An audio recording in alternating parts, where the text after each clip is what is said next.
Welcome for those of you I haven't met. My name is Maura McCune Corvington, and I see mostly familiar faces out there, but for those who are new, I'm the second horn of the RPO, Rochester Philharmonic, and really happy to be returning as a resident faculty member, and I'm also an alumna of the Round Top Festival Institute, 2009-2010. So I'm so happy that we have some fabulous 20th century solo pieces that will be featured today, and then some excerpts will be performed, and a little bit of section play is on the to-do list today too. So I will let our esteemed soloists introduce themselves, and we'll get rolling. Hello, I'm Xiang Li. I just finished my first year master program in New England Conservatory, and then I will perform employed by Golden. Thank you for listening.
So,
the first question I like to ask anyone when I hear a soloist in a masterclass is, why did you pick this piece to perform today? You could have picked anything in the world.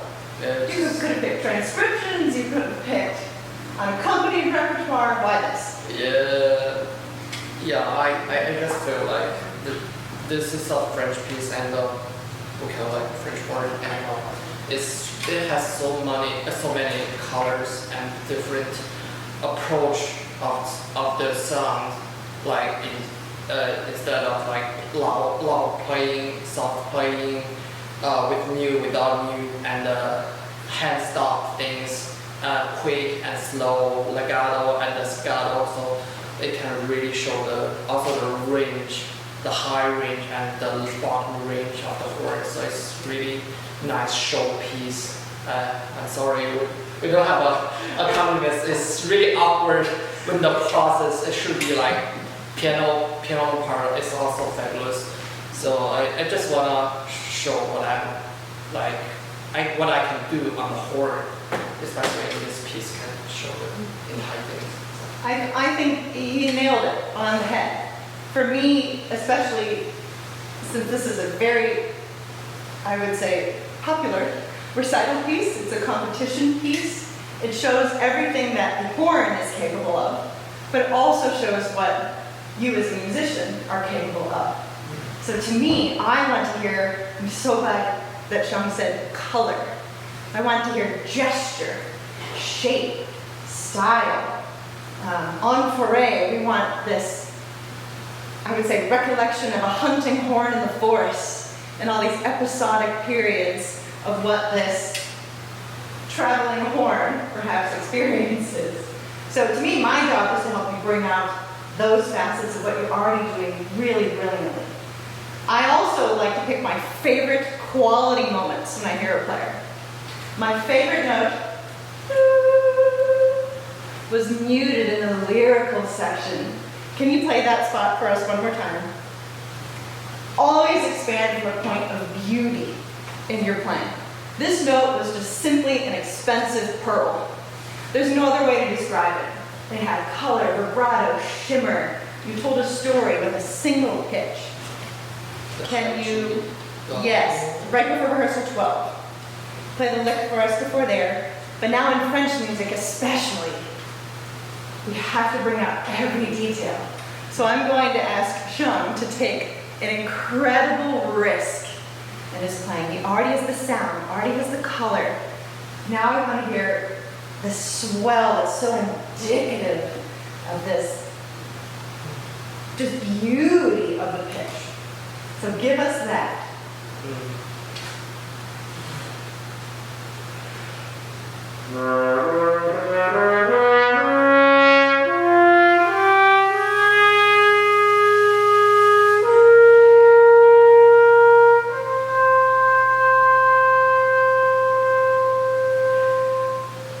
It's beautiful. It's beautiful. Our job is to do exactly what's on the page, but it's also to do what's not on the page. So to shape this with even more, I would say, repeatability and solidity for you, can you drive for this concert A flat just a hair longer? Okay. Shimmer, give us vibrato, and then give us the release that is elegant. That's what you're going to do. Subdivide through it. Give the shimmer through the quality. It's easy to give intent through moving notes. It's the simple quality tone that you have to pay even more attention to. Try it one more time.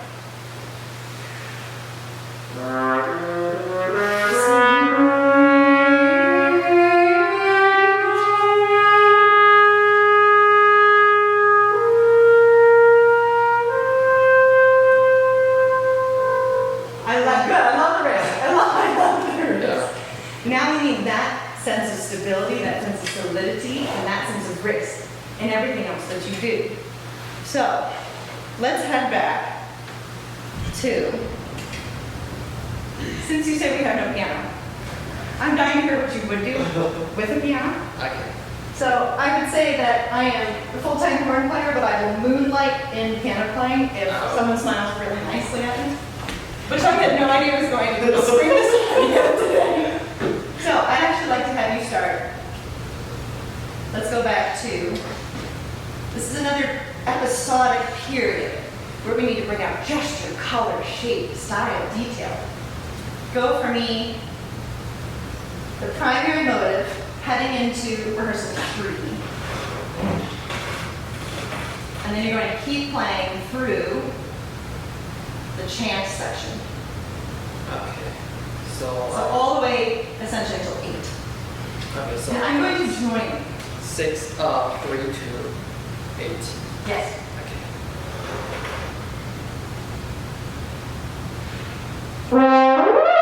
Good. Start for me. Let's go actually right on 3. I'll give it to you.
that he brought out this time because there was such a clear oral concept established for him between horn and piano. Yeah. And I know that that's sounding through your head always. Yeah. But this is so important if you're in the practice room and you're in analytical mode. If you're performing in a master class and you only have a moonlighting pianist. If you're performing in an audition, to have context constantly swimming and singing through your mind, you'll be in much better shape. So, let's head back to the beginning of this section. My job is to bring out the art in what you do, but to bring out the art, we have to make sure all of the craft is in place. So here, I think your transition into 3 is fabulous. How would you characterize the gestures of these riffs? Are they joyous? Are they arrogant? Are they proclamatory? Declamatory? What are they? I think in the piano, like they have pom pom pom pom pom pom pom pom pom pom. So my job is like add some flavor on those pom pom pom pom pom pom. I agree. Absolutely. There's fluid triplets. It's very lyrical, really, in the piano collaborations. And you sing and almost interject on top of that. It's, hey, my collaborative partner is poaching the spotlight from me, and I still want that sense of hunting horn to be ever present in this piece. So for that, we need your most resonant, buoyant, beautiful sound.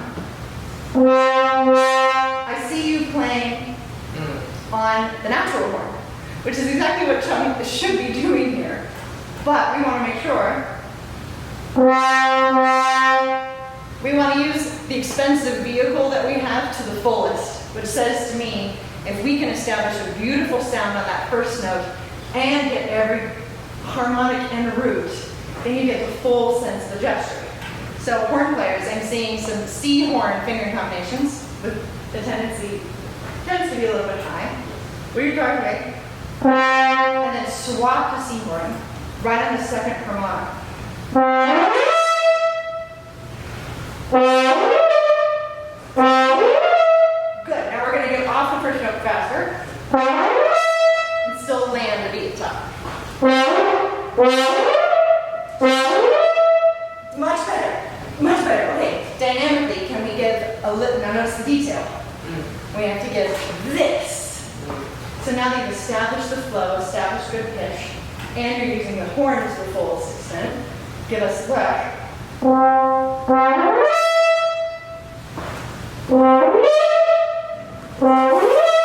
Toss it all the way to the back. Some of the back wave. Hi. Chum's playing to you. Hi. Hello. Okay. Blow down.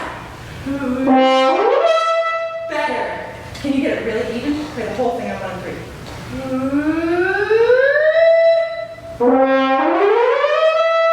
That's what we want to feel. There's connective tissue now, which for us brass players we brass players tend to walk a tightrope. Yeah. That is the harmonic series. Yes. When you're allowing the horn to do its job, and you're providing the fuel, plus you're able to pass through buzz-free, just mouthpiece alone. When you're able to pass through with your simplest form of production, which is listen, sing, buzz, play, then that's what will be amplified through your horn. So let's check to see, is your gesture as solid as mine? It's not quite as even. Now breathe in time. Out and do. That makes a huge difference. Same thing here. You're hearing go do da go do da do da do da do da do da do. Have to go back to the piano. What fun is that? Stop my moonlighting. Try it one more time.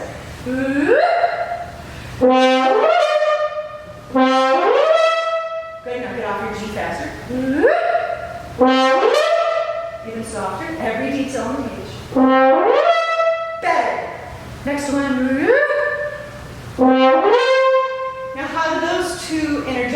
relate to each other? Is one more assertive than the other? Are they equally assertive? How are you shaping each gesture, and then how do they relate to each other? First is more even, and second it has now.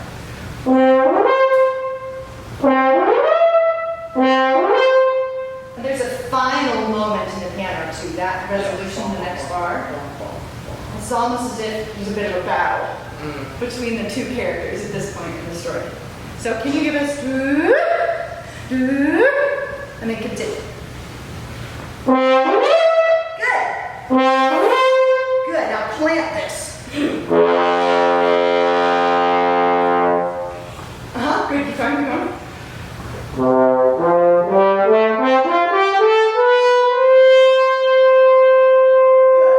Now, this is just a musical human being. You can tell. There is, I would say, musicality oozing out of your every pore.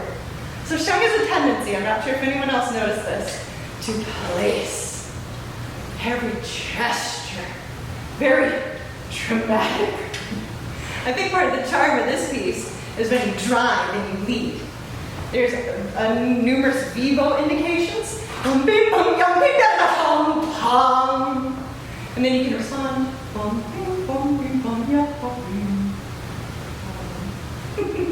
That kind of song response. Here, why don't we continue the sense of drive that you had in this little battle with the piano? So if you want to plant that recitative, right? My turn.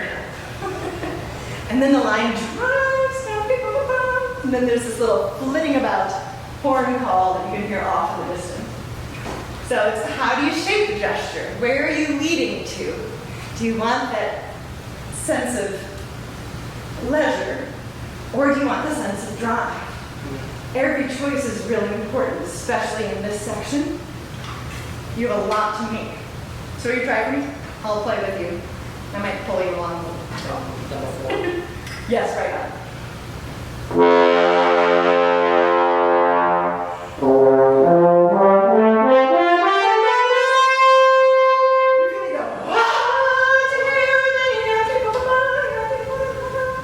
Then I'm going to show off my light, quick feather tongue. The facility, I can have power and flexibility. It's also within a French color and character though. So even on that low concert F, can we get a little more compact sound in its breath?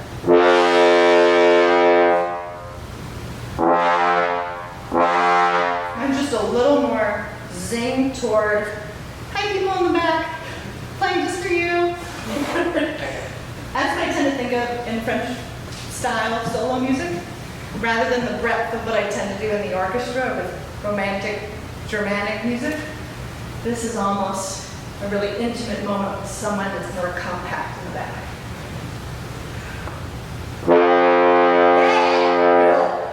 Keep going, do it again.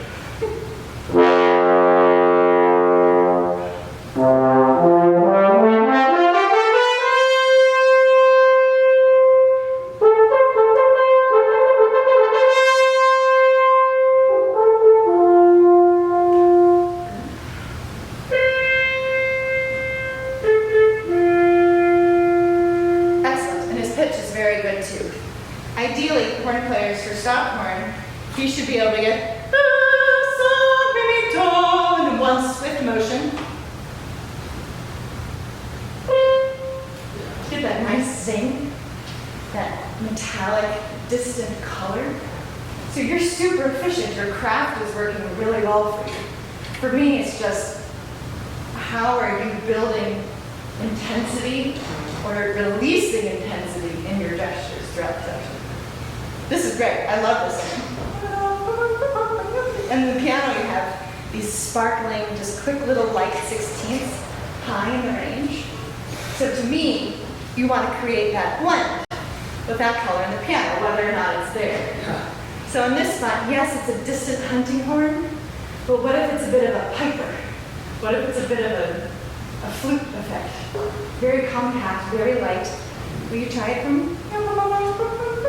But drive through it. Pom, pom, pom.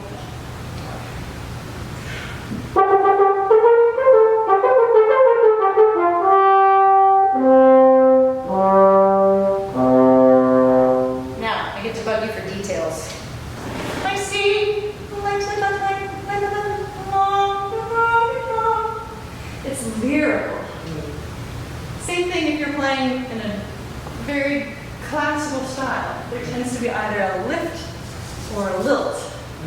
Right here, we have the same thing. It's almost like you're whistling a little tune.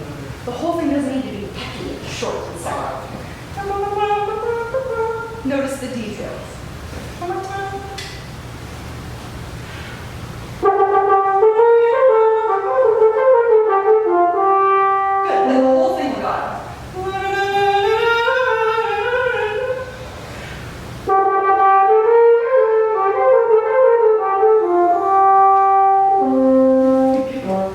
Can you capture that? Solely on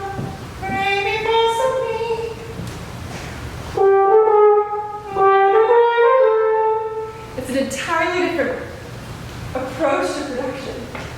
Entirely different. Other than the fact that either your wind is coming in or it's going out. That is the same always. I'm trying.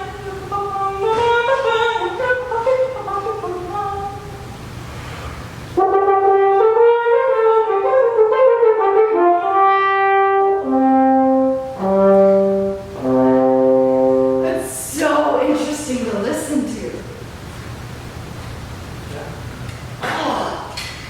I mean, you hear this piece all the time. But how many people actually have that kind of interest and intent on just 5 notes? But there's a time and place for that. So bringing out those details in this section, that makes a huge difference. Look at the next gesture that responds. It's stopped. It's softer. And you have that lift. You see that in the detail? So we have to contrast the 2 gestures. How do they relate to each other? Try the second one. Let's see if they can hear the difference in the detail on the page.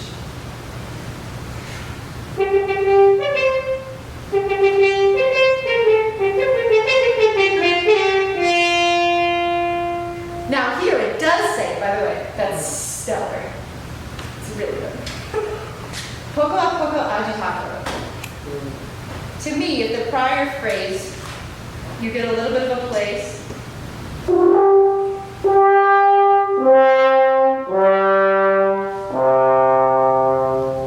Right here, you can really do the instruction. And really lead to the end of the line. Can you type for me, but actually do the agitato?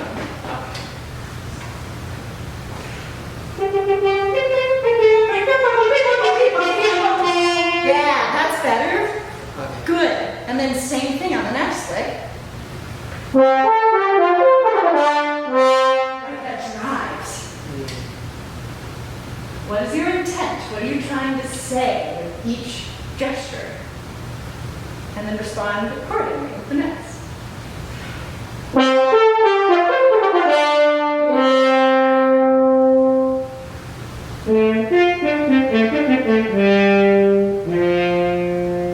Now drive.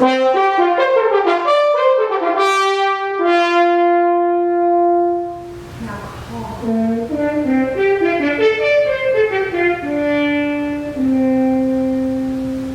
Quiver, brassy.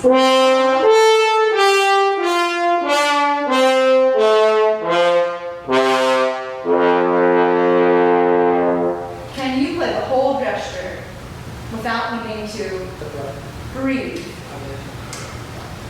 Not that I care about breathing. I do care. I care a lot about breathing. There are a million ways to mask a breath through a line. However, I'm curious if you're breathing because you're resetting. If your craft is getting in the way of your art. Yeah. And you're smart. In solo music, there's so much room to suit your strengths. There really is. There's a lot of tradition, as there is in orchestral playing. Yeah. But there's flexibility. So I'm curious if literally you are taking flexibility not far enough in this spot. Drive me pom, pom, pom, pom, pom, pom. Feel it too.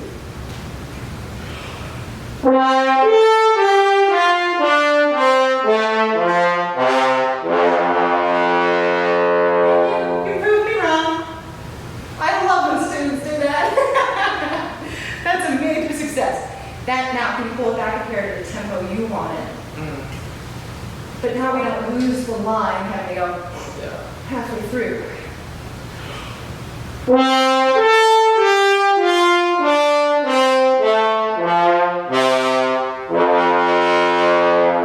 That keeps the tension of the line. Musically, not physically. Yeah. Always musically. Excellent, this is very good. The last thing I wanted to look at in the minute we have left. The true hunting horn section. Yes.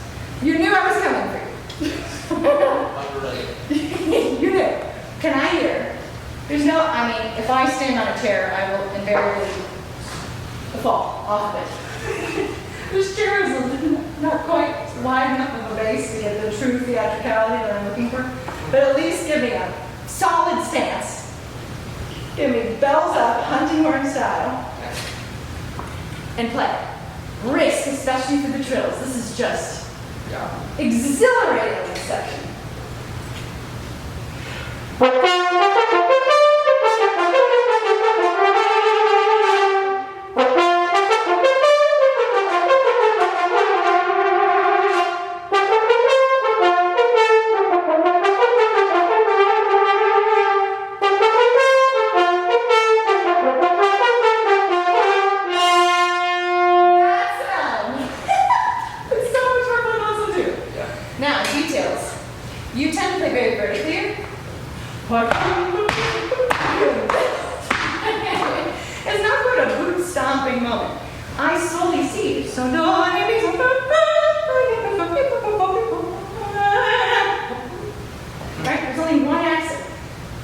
There's a moment of weight and breath, and it's relatively profound, that downbeat.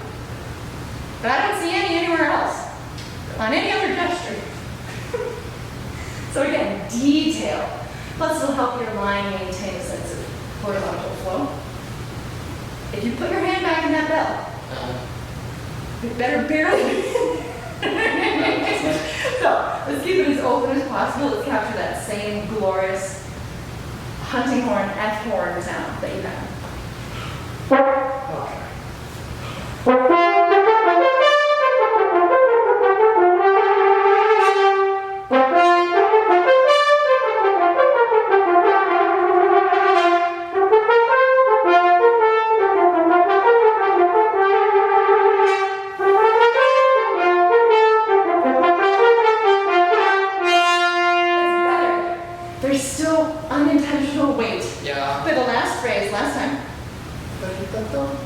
And if you have that tendency to do that just because of range or shape, or if it's just a musicality thing, it's what your body feels. Exaggerate, de-emphasize everything that doesn't have the added weight on it. And then that way the gesture really comes to life as both sides intended. Try it one more time. The last three? Yes.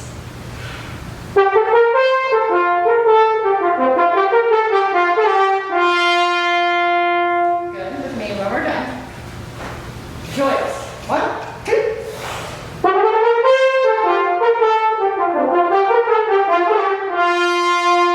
There we go. You sound good. That's incredible. That's incredible.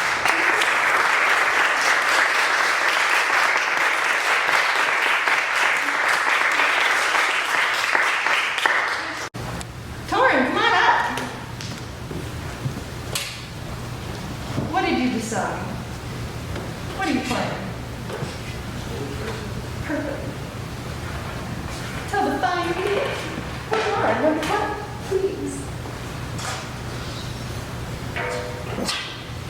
I'm Torrin Hallet. I go to the Yale School of Music. I'm going to play the first movement of the Jean Vigneri Sonata.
I've been working on this. One of my colleagues at Yale played it on their recital, and I had never heard it before. And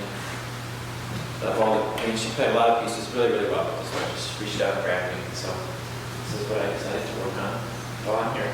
What about it grabbed you? Just there's so much.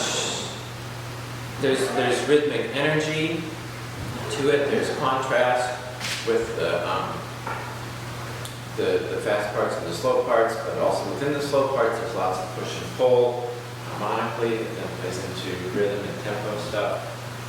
So there's a lot of fun things you can do. I know you're thinking I'm digging around for a specific answer. I truly want to know what the artist in you wants to share. That is all any audience member is looking for. That is all any audition panel member is looking for. We want to hear your soul. We want to hear either your approach to storytelling that's compelling, or we want to hear, if it's more comfortable for you, putting on your best thespian hat and maybe engaging in some kind of theatrical role play. If telling a really personal, compelling story feels a little too sensitive, or like you're emoting too much in a way that is very vulnerable on stage. I really enjoy using role play. So I think other things you can tap into certainly would be Jane Murray's influences. So you and I chatted about this a little bit, but certainly there is some French influence. She studied with Ducas, Boulanger, and Jacques Delacroix, I think. She's a Belgian composer, but first and foremost, she's not a horn player. She's a violinist. So, enigmatically speaking, is this written really well for horn? I'd say so. It challenges us in a way, with the rhythmic intensity, with the range, with the flexibility, with all of the, I would call them miscellaneous drills. Everything from stopped horn to trills to flexibility. Those are all those extra little sprinklings of character and color that we need to master to really bring that out. But this violinist, she doesn't care about your horn playing problems. So I think that's really important to think about. Where is your sound? Same thing with Xiang. Where is your sound the most beautiful? And is it equally beautiful everywhere you play? I feel like it's most beautiful, the slow parts particularly, when it's up higher, kind of top of the staff, and have a time to create a long line and sing and spin through it with long notes under a big long slur. I would agree. I'm sure you all would agree too. It's a know thyself moment. What am I doing in that space to create the incredible sound and command that I have? And then how can we transfer that everywhere else? So for me, even opposing what I've heard you do in lessons around here at the festival, in this particular circumstance, that optimal scenario that sings, it's very vocal, your approach there. For me, your mid-range has slightly less vocal quality than what you had up there. So, can you go for me? That's the primary thing I wanted to look at, is can we get your body to do exactly what clearly your mind and your musical sense wants to do in these sections. So I am looking We played 14. I've already told Torrin his feather single tongue is, I think, one of his greatest weapons. These light, just almost flitting, floating, there's an ease and effortlessness to the vast majority of those. And I want you to play a couple of those and just show off in a moment. We always want to return to showing off and selling what we do best. But before we do that, play right at 14 and focus on beautiful sound projecting to our front and the back.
Somewhere in this range.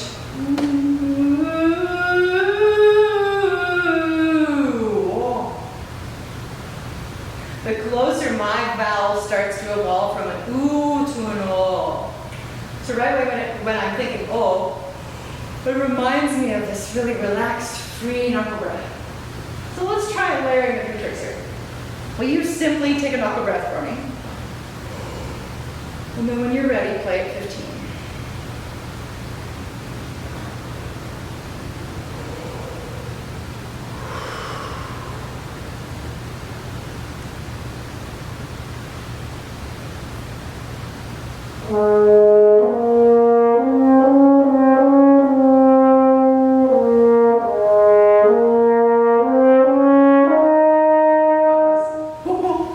You all already hear a difference in color, vowel, shape?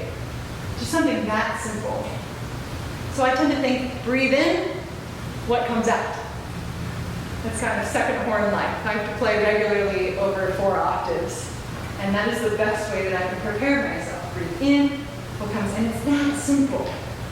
But I think you should layer a few other tricks, just to be safe.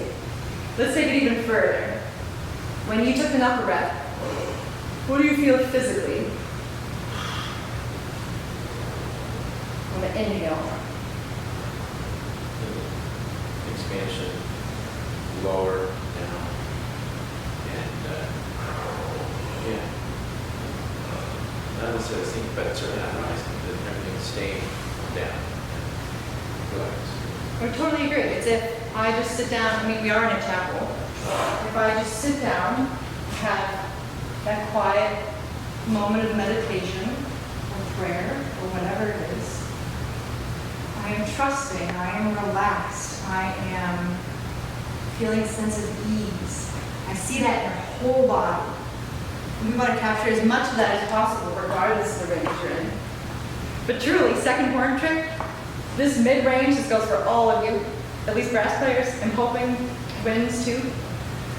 The harder I work, the harder my sound is working.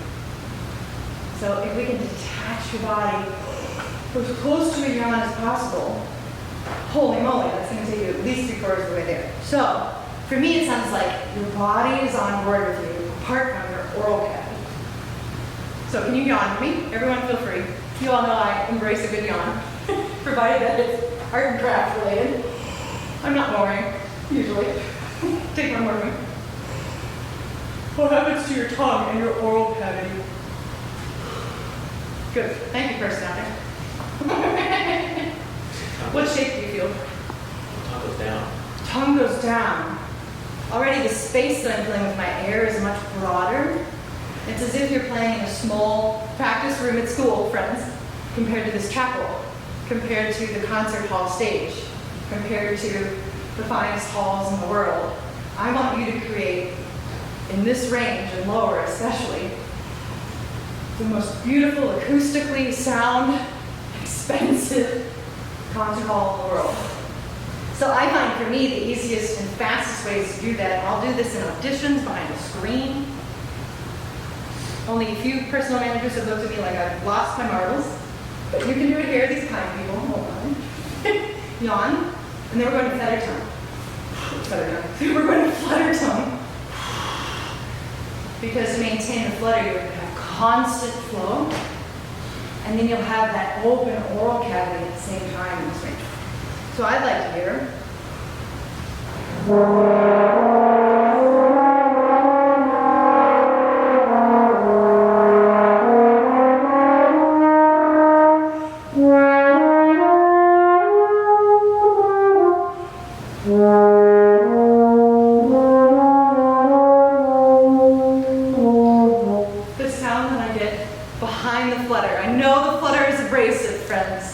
It's not the prettiest thing in the world. It's better for Don Quixote, sheep bleeding, going, right?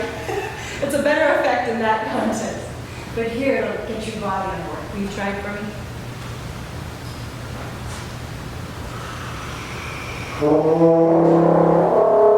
Good, pause. Yes! Miss from below. That says to me that your body has released so much tension that you were a third lower than where your oral concept intended for you to be. That's great. That's a sense of risk that I really embrace. And usually that's not a mistake. It's just data. Can you sing for me? Just first 2 notes. Take a big breath. Good. Now pick a big horn. Let the wind fill the tube.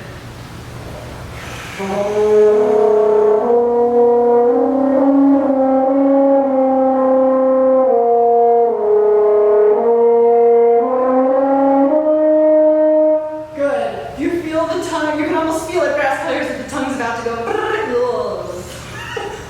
And stops. Why is that? Wants to go down, doesn't want to be active. True. True. But also the air is not. Correct. As much as we're thinking about placing of the tongue, to be able to flutter, right, you're somewhere at the back of your top teeth. Of course, your tongue isn't going to be like an elevator on the lowest floor. But for me, it's because your air, you've got the inhale. Now let's get the exhale on the U-turn. So more sound. Think mezzo forte plus, right out of the gate.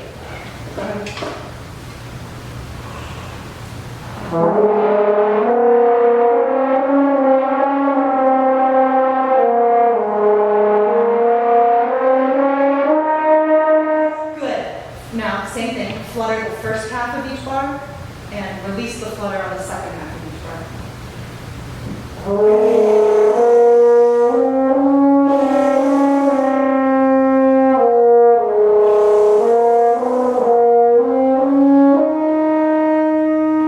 Tricky? Why am I asking you to do that? So do you then sustain the air pressure by playing on? Hypothetically, yes.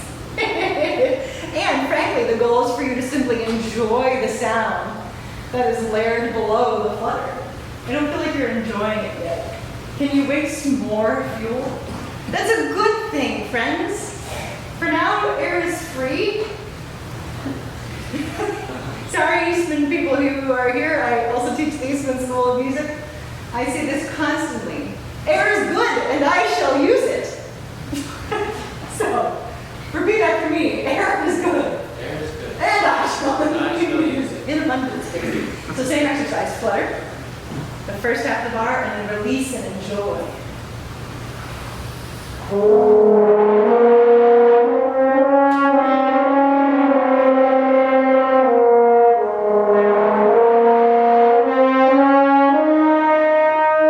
Now we're doing something where you feel like your air is just gone.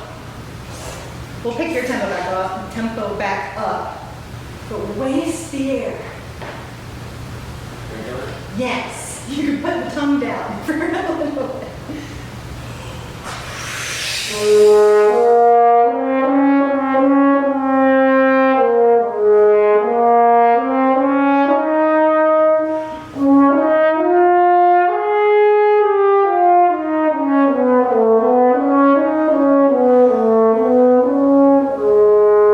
Holy moly. Hold on, that deserves.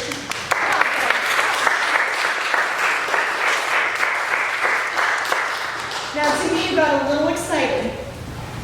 And on the whole tone scale, that like, you never quite found your way back down there.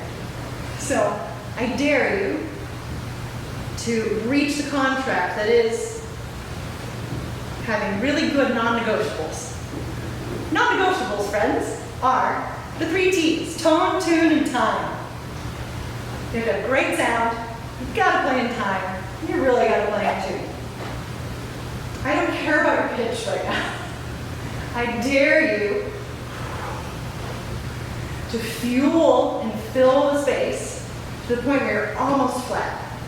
I will bet by the end of this festival, you get rid of Edith this week, but by the end of the festival, the more that Torrin embraces this, he's going to go to his slides. I have a feeling the horn is tuned and pulled out lower than where you actually need it, if we get all of these ingredients to line up. So I dare you. Let's see. Flat. Simply because you're putting it where the horn actually wants it to go.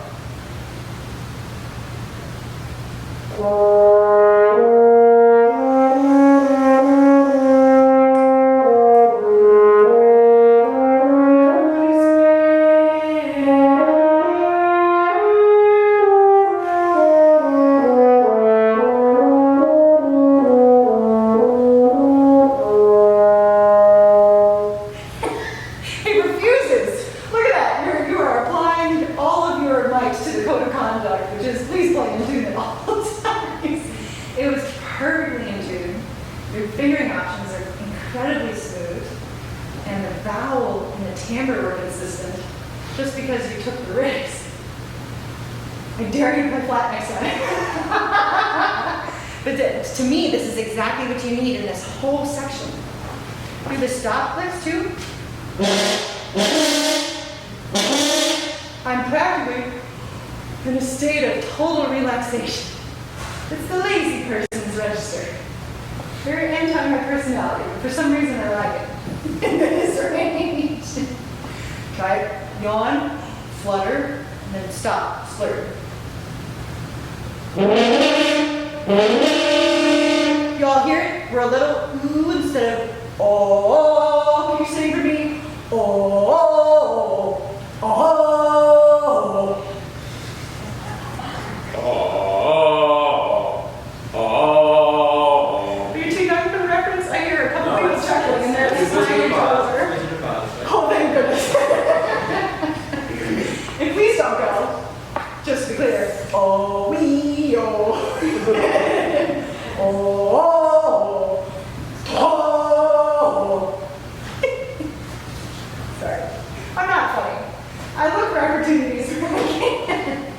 ahead. Flutter it after you sing.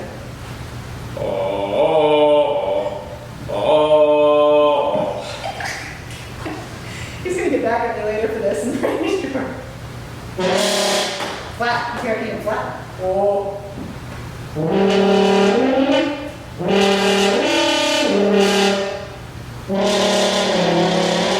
How low can you bend that? Okay, do the pitch bend and re-enter at the bottom of the pitch bend. Oh. Re-enter. Oh. That oral concept, now just let your ear give you oh. Oh, whoa.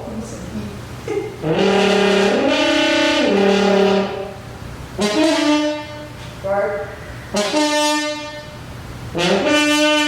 Better, do it again. Breathe in time, what comes in is what goes out. There. The resonance, the ease, is killer. It's absolutely fantastic. You're gonna have to take my word for it. His feather tonguing is just stellar. But for now, I just want you to bask in the glory of this. It's absolutely fantastic. Congratulations.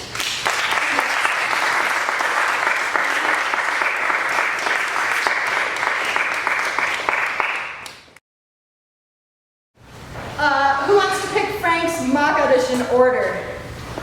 Come on, trumpet players. Brass. Raphael? No? Nobody? Quincy, come on. Say yes. Here's your choices. Brahms, Beethoven, Mahler. Okay, that's all I'm going to tell you. Oh no. I'll do Beethoven, Mahler, Brahms. I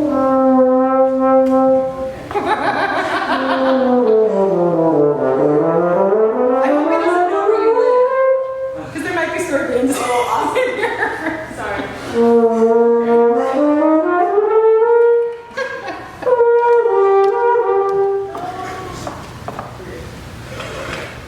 Beethoven, Mahler, Brahms.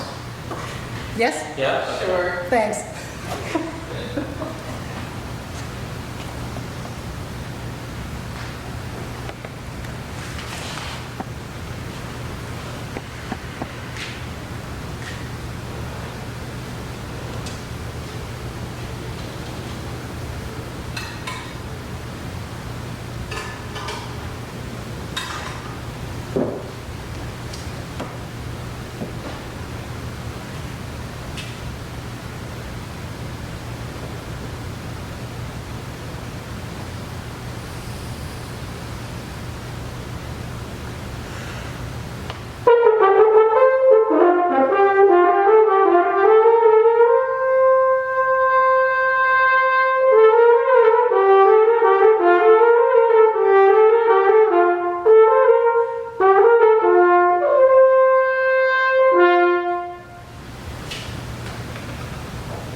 Applaud for you after auditions. Wouldn't that be nice? Instead, you get awkward silence and either next or thank you. Neither of which is quite as comforting as a nice round of applause. Thanks, Quincy. You did great. So, I think in the time that we have, my goal would be to offer to Frank tips and tricks that helped me fake 40 years of experience when I was really feeling like I was getting my sea legs on the audition circuit. Because the trickiest thing in the world to do when you haven't performed all this repertoire, and I don't know if Frank has performed all this repertoire, the trickiest thing to do is to mask the fact that you have not. It's hard to fake experience, but it's totally possible. Friends, that's how we spread that gray area gap. How we close it off and we just feel and perform and prepare and play like professionals. So that's the goal. I will come for you for even more detail when I see you in your lesson. So the first thing, working backwards. From Brahms 1, the calls it be. What trick do you think would mask your age? Is there a color, a character, another instrument you might imitate? Is there something that someone who sat in the orchestra or someone that knew Brahms personally, is there something that those types of people would know, but you don't know?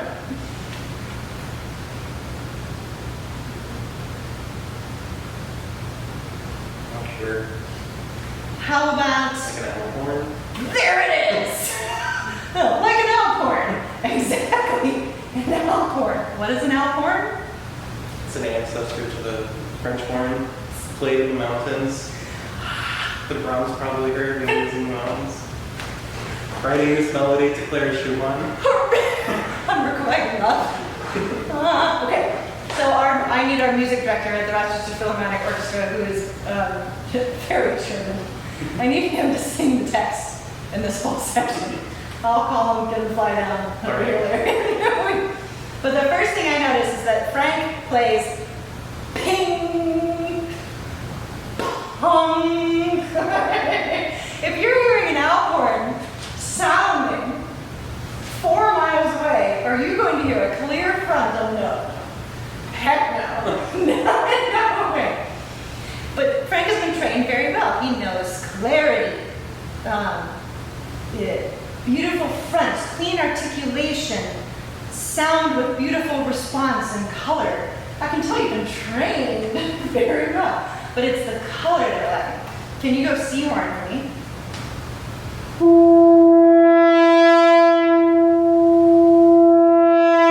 Imagine that sound just wafting over the mountains, and you're basking in it.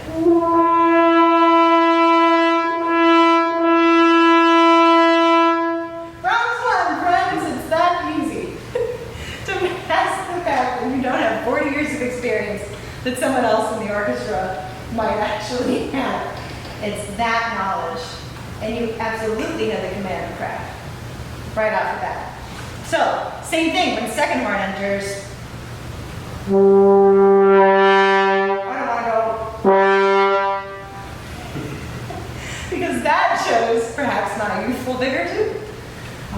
same breath articulation and breadth of sound. So can you try with me? We're going to do all C horn, Okay.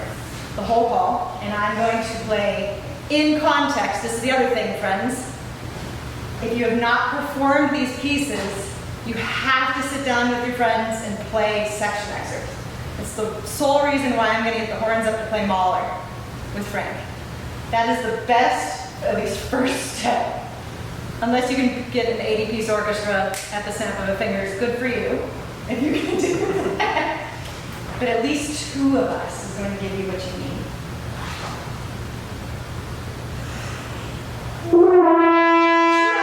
Trust. It's all breath. No tongue. Forget the tongue.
How we might perform it in our modern context to what you really need to embody. We need heavily skewed toward this style of analytical mode and performance until this just feels totally natural.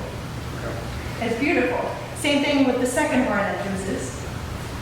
You're creating space for them to do their job, and it's absolutely fantastic. Very good, really. It's sometimes that simple. That's what you need. Head back to, let's spend just a moment on the solo, second movement. And here, same thing. I would just like to hear your context. I want to know that you have second horn as a pillow below you here, too. So I would play that with you. Sure. My biggest request, in terms of Brahmsian style, whenever you see espressivo, friends, when Brahms writes that, that's code for play out. He's not messing around. He's not saying, play this even more musically, if you even can, or dare to try. Play out. Okay. It's a solo. So here, the first half of this excerpt, it's being asked absolutely because this is a duet with your concertmaster. But then to have that knowledge, if you haven't performed it, that the second half is just prima corna. It's just you. So that's Brahms reminding you, hey, yo, violin's taking a nap here. Play out. So that's the big risk of like you're doing. Okay. Keep your hand nice and open. You don't need your hand to create that E horn color. Okay. Go ahead.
suggest to all my students play with a drone.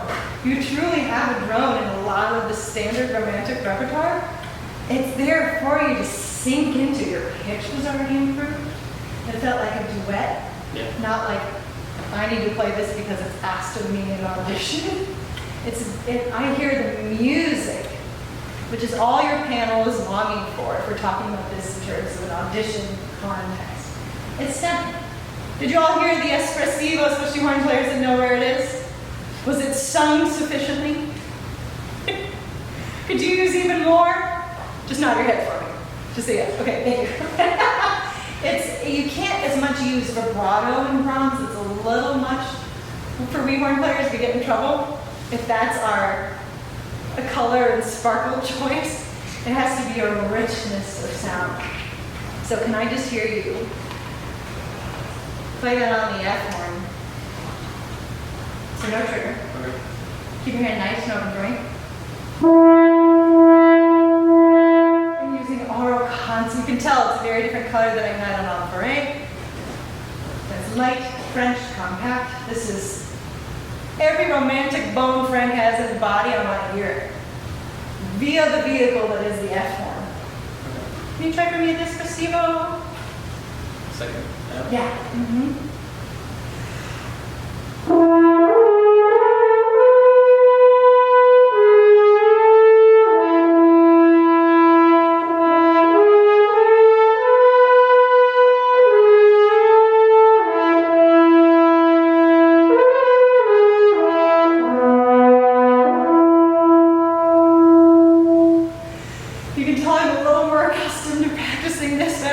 If anything, horn players on the F side of the horn, of course your tube is longer than the B flat.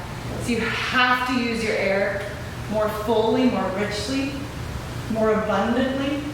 Can you use the same F horn air and fill your B flat tube?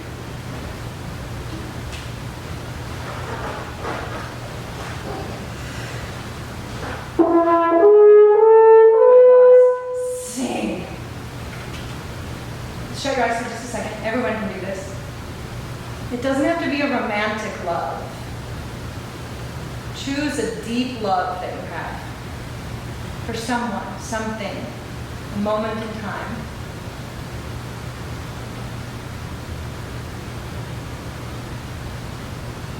Now think of nothing but that. Just let your body be.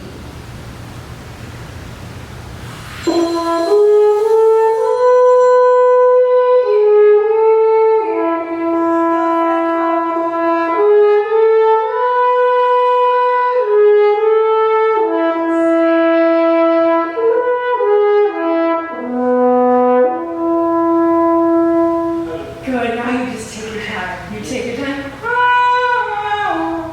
That's where second horn joins you with the horn fix, with the color, with the harmony. Yeah. Again, this is really personal. This is storytelling through your art. And audiences can tell if you're just playing the line or if you're actually giving that to them.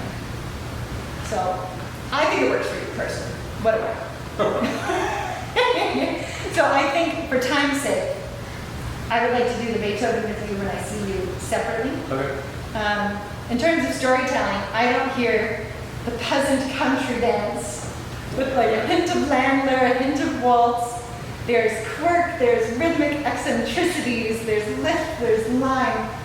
It's a very commonly requested excerpt because you have about 10 seconds to show that you can get non-negotiables and that style and detail in place without hesitation. So you and I will do that. Hey, horns, come up and play Mahler. I think we really need, come hither. We have 3 minutes, we've got time. You don't even need your music. I would rather you not use music. Personally. Mahler is so regularly asked on auditions because you need smoothness, you need richness of sound. It's simply Frere Jacques in a minor tonality. Can you produce in the low register of the horn? knowing that that is your task at hand. So I would rather think minor tonality Frere-Jacques, rather than focusing on all the craft that's required to produce in the low register of the horn. So when Frank played this, to me there's emoting that's indicative of a single person playing Mahler. In the orchestra, there are 8 horns, 7 parts plus an assistant, and only poor 5th horn is sitting there taking a nap, twiddling their thumbs during all this. I'm not sure what vendetta Mahler had against horn 5. Clearly they weren't friends, because they weren't given this great opportunity. But for now, we'll play this with 5 and I might join them. And we need that robust, rich, smooth, soft quality that's core-based when you are alone. So, all 5 of you. Strict rhythm.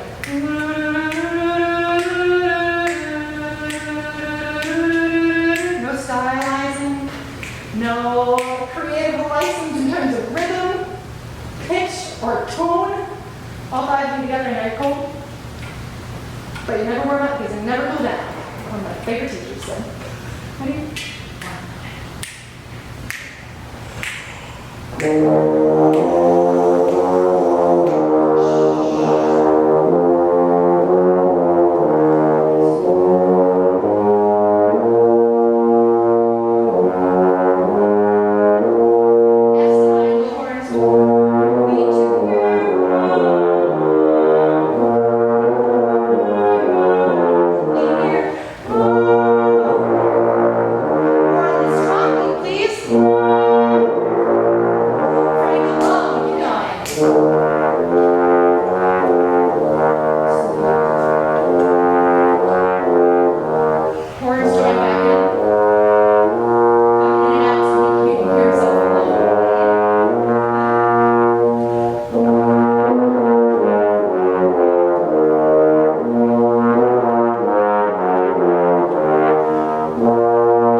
It's excellent.